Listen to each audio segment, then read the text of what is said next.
Hello, everybody, and welcome back to yet another episode of Bacon Bits. Yes, I have more energy now because I am really feeling it. I was feeling pretty darn good about the last episode, and now that I'm back and I put myself up to it, we're talking about a lot of cool things today. Particularly, we're talking about I Hate Fairyland. Yes. And no, I'm not going to be talking about the adaptation I'm doing. I'm going to be talking about the comic itself. So get ready to hear me ramble on about I Hate Fairyland for probably the next 20 minutes. So where to begin? Oh boy. I'd say let's talk about the big man himself, the main author of the comic, Scotty Young. And also we'll be talking about his collaborators, Nate Picos, who is the typographer who's made the logo for I Hate Fairyland, and I'm gonna probably butcher this next guy's name, Jean-Francois Bullier. I don't know, it's French, whatever. He's the colorist, so he puts all the cool colors to that cacophony of a comic. Wow, that's try saying that 4 times fast. Scotty Young is the author of I Hate Fairyland.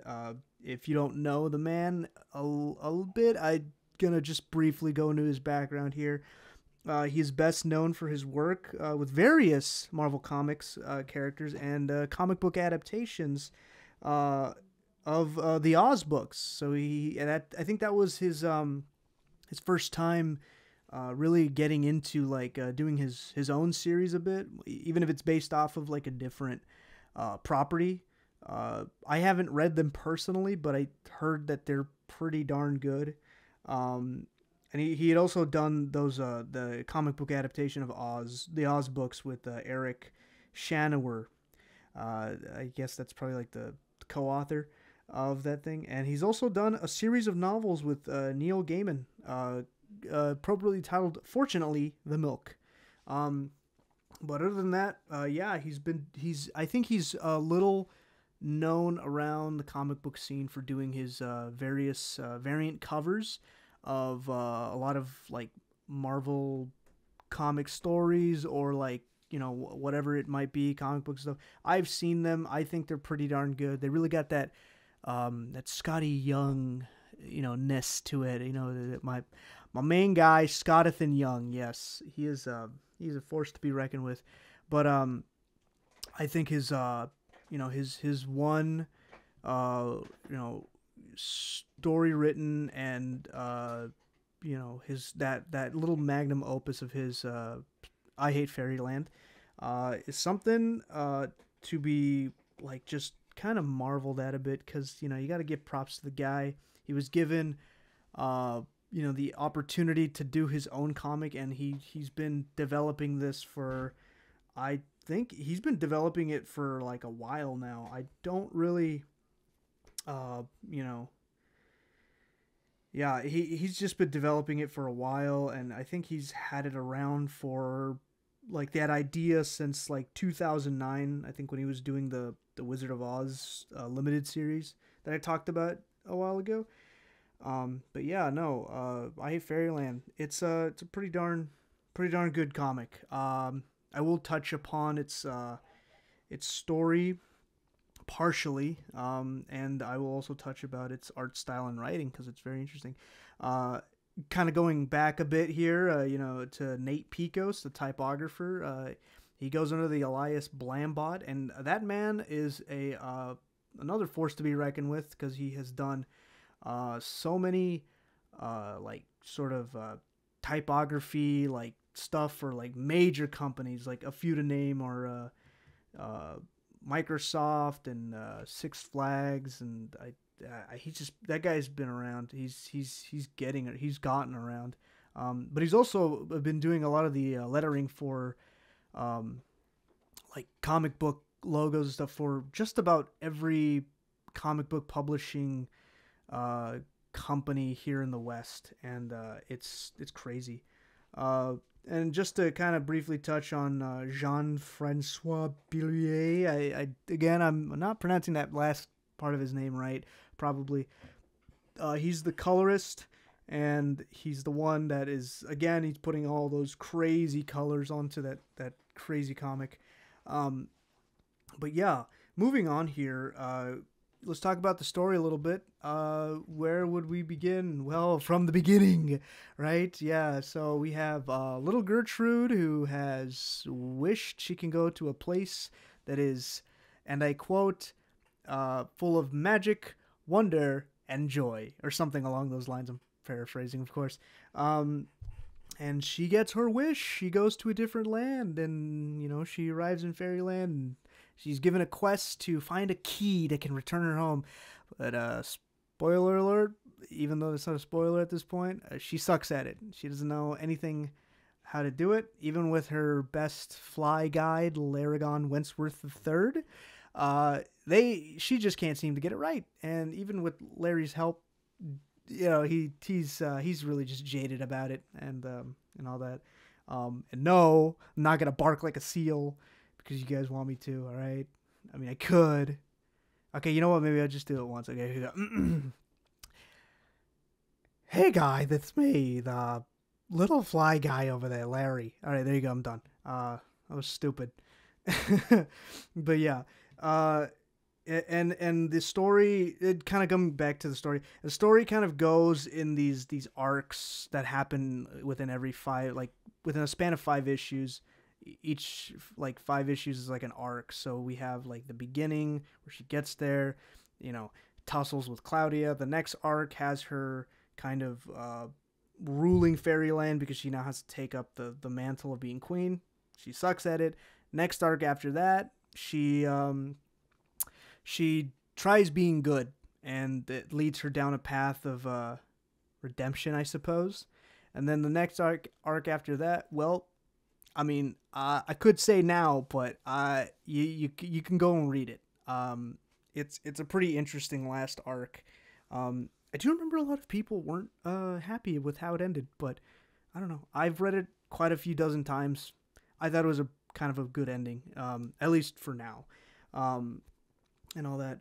But yeah, hey, let's jump on to the next thing here. Let's talk about the art style and the writing. Wow, man.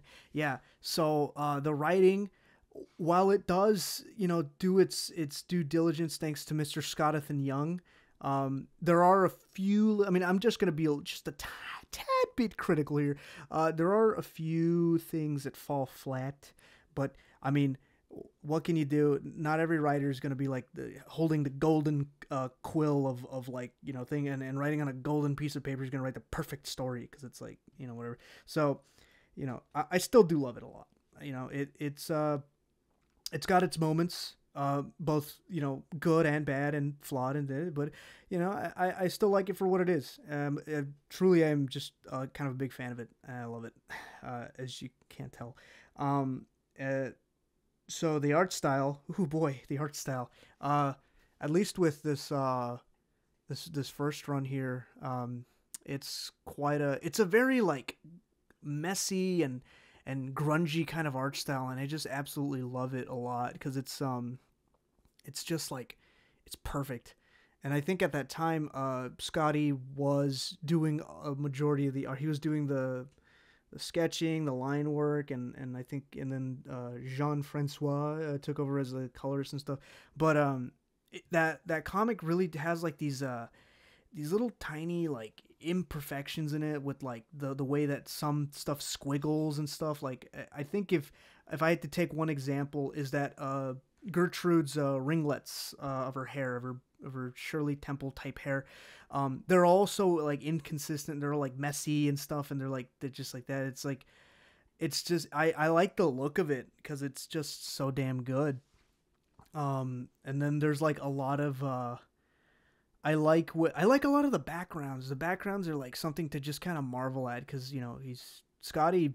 His in his head he's building up this whole Fairyland, these lands. There's so many different lands in Fairyland. One moment you could be in a dark, spooky forest. The next you could be on these bright and beautiful hills that you can just see over the horizon with the big stupid sun and his stupid face. And it's just it's a very, very extensive land, that place. But yeah. Oh boy, man, I like, what else can you say about it, man? It's just like, it's grand. It's a grand piece of thing, and I'm just surprised a lot more people aren't talking about it. Um, but I mean, I guess to their own. I don't really know what will come of this like fan base that that's small and thing, but I mean, I don't really see it probably going mainstream. You can quote me on that. I don't know what's gonna happen. Um, but yeah, I know I did kind of allude that something a little bit earlier. It was like it was a good run for now. Which yes, people, I acknowledge that there's the sequel. I mean, technically it's titled "I Hate Fairyland 2022" of like when it was published, but I kind of like to just go on record and just say like it's pretty much just "I Hate Fairyland 2." Because it's the return, it's the sequel. We finally get to see what happens to Gertrude after the end of the first run. We get to see what her life has become and how kind of a shit adult she is. She can't adult, is what I'm saying. Is that she tries, but she just can't. And there's only one place in the goddamn, I don't know, like multiverse realities that where she does fit in, and that's Fairyland. But yes, I do acknowledge that there is a sequel, and yes, I do like it quite a bit. It's not done yet. I think we're in the last, like, as of right now, as of this episode, we're kind of in the final like 5 chapters, appropriately titled "Happy Endgame." Which, if you don't know, and by that obvious title, I think a specific purple-haired cheery little girl comes back. That was one of Gertrude's what's it called? Her, I guess, arch rival. No, I'd say one of her many like rivals, something like that. Foil. I don't know. Yeah, that they come back.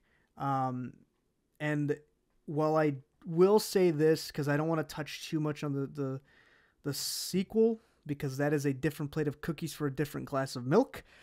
I will say this, that where it's going, I like it's it definitely does have its flaws. I wish that there was something in that series that could have been used more, but it was like kind of tossed away. But I hope it does come back in a some way, shape, or form. I don't know. And if the story does wrap up, within the next like 4 issues, because the first of 5 has come out already. I hope that we get like a very good, like, satisfying ending. Although I don't know if Scotty has plans, if he's gonna be like, hey, let's do 20 more or something. I was like, oh my god. But it's up to the guy, really. But yeah, I do like it. There are some things I can very, very like concrete say that I don't like about it, but that the good is outweighs the bad. So like, what are you gonna do?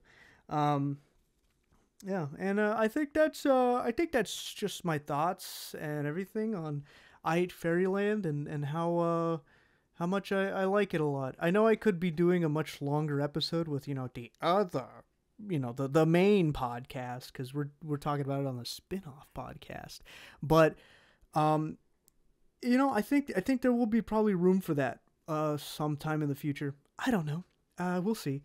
Other than that, I'd like to, kind of, man, I'd like to kind of just ramble on a little bit about I think one of my favorite characters has to be, actually, characters, because there's more than one. I think, for obviously Gert and Larry, or Larry and Gert, they could work together, they could work separate. I like their dynamic a lot, and how it's like, how during the thing, it like grows, like during the entirety of the comic, their dynamic grows. They go from like loathing each other and fucking spitballing at each other. Mainly Gertrude, she verbally abuses the little guy, but like over time, it's like, at least in the first run, over time, it's like, you get to that point. There's a big character development moment, and then before you could do something with that, it's already too late and the story has ended. Tearfully, of course.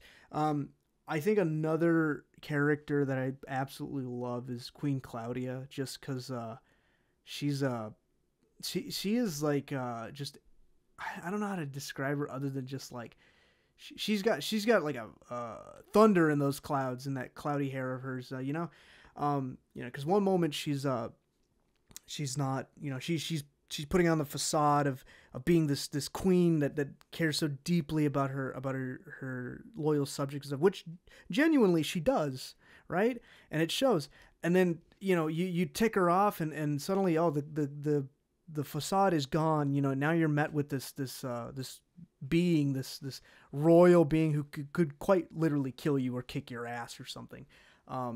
And she can just bounce back and forth between those two. I guess it really just goes to show you that in Fairyland, like, not everyone is who they seem to be. Yeah. And I guess just wrapping it up there. Oh, how could I forget the Dragon Boy himself, Duncan? I love that little guy. He's like a charming little fella, and he's like a nice, like, third, like, he kind of completes the little trifecta. Like, if there's not a moment where it's like just Gert and Larry, and it's like Gert, Larry, and Duncan, he kind of completes the little trifecta they have going on. I like it a lot. And I hope we get to see more of that. But I don't know. Yeah. Oh, and how could I forget the main guy himself, Larry Larrigan Wentworth III.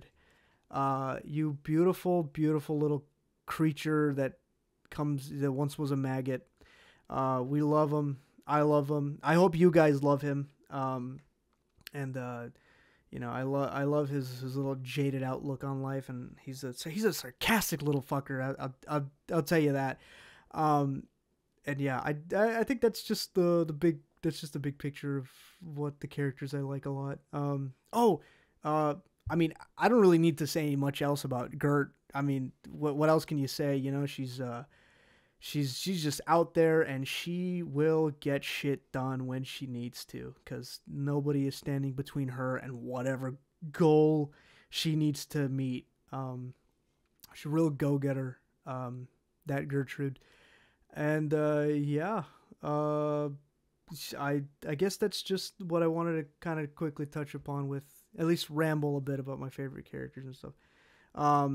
There are definitely more, but I think those are like the top pick. Those are going to be the top picks for me, and my favorite characters of I Hate Fairyland. What else can you say about it? I definitely want to hear what you guys think of I Hate Fairyland. I don't really mind or care about what you guys, whether it's the the adaptation I have going on, or the comic dub, or if it's just the comic itself. I want to hear your guys' thoughts on what do you like about it, what do you not like about it, who's your favorite characters, is there a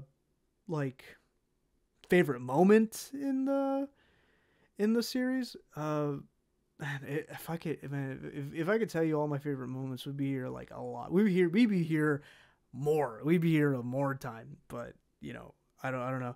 I think if I had to choose like a big favorite moment, that is just that I can never without a doubt, okay, two moments. It has to be the mirror scene in issue 4, where it's like the big standoff between Gertrude and Queen Claudia, and then there's the yet to be or at least the very the end of it, the last I guess the last big kind of goodbye at the end. But I don't know. Like a spoiler alert, I guess, but I don't know. The comic's been out for I think almost I'd say not a near decade, but I think 8 or 9 years or something. I guess a near decade. I don't know. Correct me if I'm wrong on that. But yeah, let me know what you guys think about the comic in its entirety, if you do get around to listening what I had to say and all that. Because I would be very interested in hearing what all you guys have to say about this wonderful what did I say earlier? This wonderful cacophony of a comic book. Something like that, yeah. But yeah, I think that about does it for this episode of Bacon Bits. I'd like to thank all of you guys for listening.